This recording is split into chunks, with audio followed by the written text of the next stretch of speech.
Hello friend, तो आज मैं आप लोगों के लिए बहुत ही अच्छी सी गुड न्यूज़ लेके आई हूँ। आज मैं बहुत खुश हूँ, मैं बता भी नहीं सकती मैं कितना ज़्यादा आज खुश हूँ। तो फ्रेंड, कैसे हैं आप सब? आशा करती हूँ आप लोग अच्छे होंगे, स्वस्थ होंगे और मस्त होंगे। मैं भी अच्छी हूँ।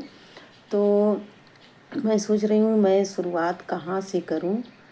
तो दुनिया में बहुत लोग आज भी अच्छे लोग हैं, ये नहीं कि सारे लोग मतलबी हैं, बहुत सारे लोग अच्छे भी हैं। तो चलिए मैं बताती हूँ मैं क्यों बहुत खुश हूँ आज।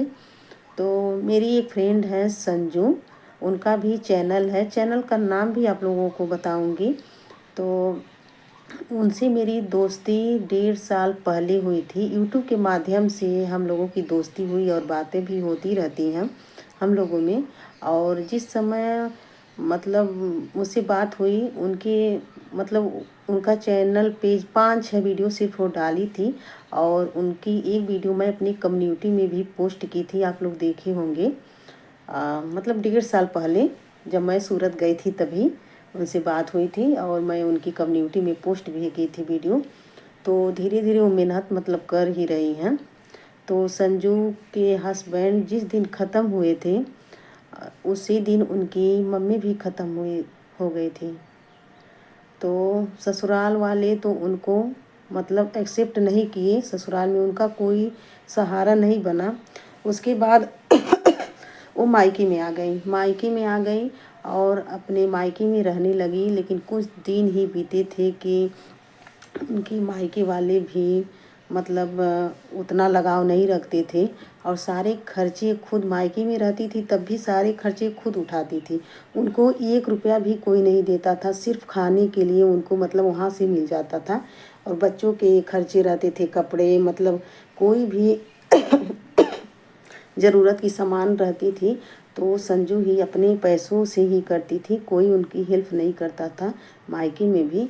तो कुछ दिन ऐसे बीता और वो लोग भी उनके दुख और दर्द को मतलब उतना नहीं समझते थे। फिर वो क्या किए कि किराए के मकान में, मतलब अपने मायके से थोड़ी दूरी पर ही किराए के मकान में रहने लगी और एक स्कूल में मतलब पढ़ाने लगी। स्कूल में पढ़ाती थी। और स्कूल में कितना मिलता है, प्राइवेट स्कूल में आप लोग जानते ही बहुत कम सैलरी रहती है। और फिर उसके बाद स्कूल से वो जब आती थी तो स्कूल से आने के बाद वो जैसे कपड़े भी सिलती थी, क्योंकि उनको सिलाई बहुत अच्छी से आती है। तो सिलाई करती थी, इसी तरह से अपना मतलब गुजारा वो कर रही थी। और बच्चों को लेकर बहुत वो मेहनत करती थी, तब जाके उनको अपना खर्चा चला पाती थी। तो जब मुझसे बात होती थी तो वो बोलती थी, दीदी मैं बहुत परेशान हूँ, मैं क्या करूँ, वीडियो भी नहीं चल रही है। तो मैं बोलती थी, देखिए संजू, आपको अगर कोई अच्छा इंसान मिले तो आप शादी कर लीजिए। उनके 2 बच्चे हैं, 2 बेटे हैं। तो बोलती थी, नहीं दी, दुनिया में आजकल ऐसा कहाँ मिलेगा कि 2 बच्चों को एक्सेप्ट करेगा और खर्चे उठाएगा, ऐसा कोई नहीं मिलता है इस दुनिया में। तो मैं बोलती थी, नहीं ऐसा नहीं, बहुत सारे लोग ऐसे भी होते हैं जो कि मतलब वो कर लेंगे, अच्छे इंसान भी हैं। तो बोलती थी, नहीं दी, ऐसा कोई नहीं है। लेकिन मतलब वो उनकी वीडियो मैं देखी 2-3 दिन पहले उन्होंने एक वीडियो डाली और वो मतलब किसी से पहले शेयर नहीं की थी। ये बात मुझे बहुत अच्छी लगी कि उन्होंने सोशल मीडिया पर मतलब शेयर नहीं की, किसी को बताया नहीं।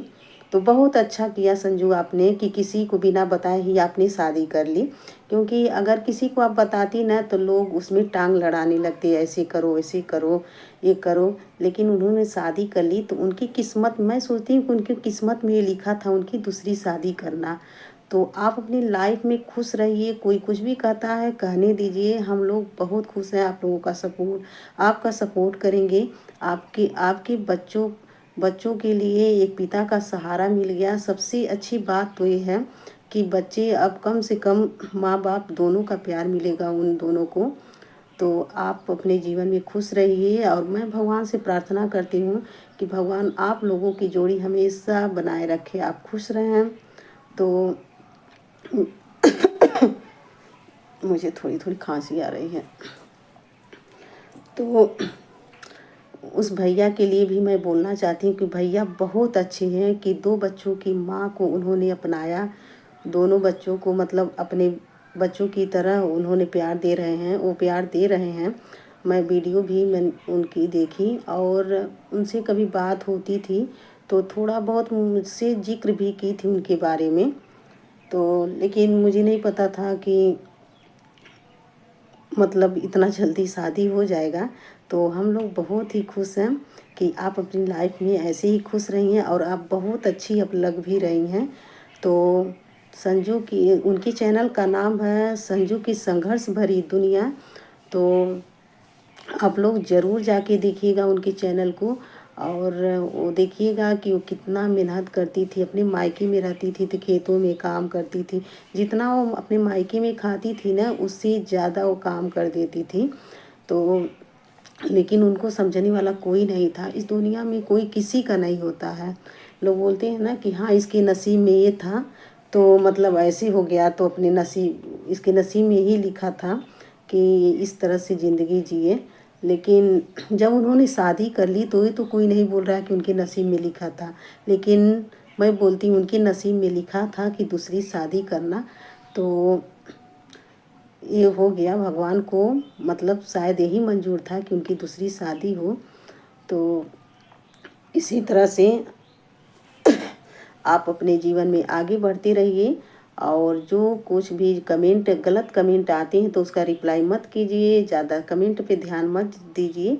और जो कोई कुछ बोलता है तो बोलने दीजिए, क्योंकि बोलने वाले तो बोलते ही रहेंगे। आप दुखी थी तब भी बोलते थे, आप खुश हैं शादी कर ली तब तो बहुत लोगों को जलन भी हो रही होगी कि कैसे शादी करके खुश है। लेकिन आपको देख के ना मुझे बहुत अच्छा लगा, बहुत अच्छी लग रही हैं ऐसे। तो आप इसी तरह से आप दोनों खुश रहिए। और वो भैया ने तो एक मतलब मिसाल कायम कर दी कि 2 बच्चों को अपना कर कि और 2 बच्चों की माँ से शादी करके समाज में एक मिसाल कायम की है। तो उस भैया को मैं दिल से धन्यवाद करती हूँ कि वो भैया इतने अच्छे हैं ना कि मैं क्या बोलूँ, कुछ शब्द ही नहीं है। तो फ्रेंड बस इतना ही आज की वीडियो में। तो थैंक यू, नेक्स्ट वीडियो में फिर मिलते हैं, तब तक के लिए बाय बाय।